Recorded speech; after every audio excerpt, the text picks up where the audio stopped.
कुछ बात करेंगे कौमी हीरोज की। वजीर आला पंजाब ने कॉमनवेल्थ गेम्स में शानदार कारकर्दगी पर रेसलर्स को अपना मेहमान बना लिया। कॉमनवेल्थ गेम्स में सिल्वर मेडल जीतने वाले रेसलर जमान अनवर, शरीफ ताहिर और अली असद ने वजीर आला पंजाब चौधरी परवेज इलाही से मुलाकात की है। वजीर आला ने जमान अनवर, शरीफ ताहिर को 10-10 और अली असद को 5 लाख रुपए का इनाम भी दिया।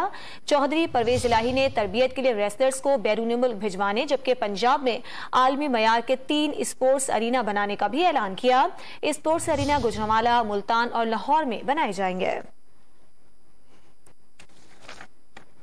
कुछ बात करेंगे कौमी हीरोज की। वजीर आला पंजाब ने कॉमनवेल्थ गेम्स में शानदार कारकर्दगी पर रेसलर्स को अपना मेहमान बना लिया।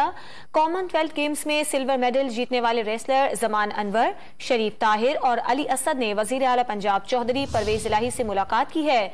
वजीर आला ने जमान अनवर, शरीफ ताहिर को 10-10 और अली असद को 5 लाख रुपए का इनाम भी दिया।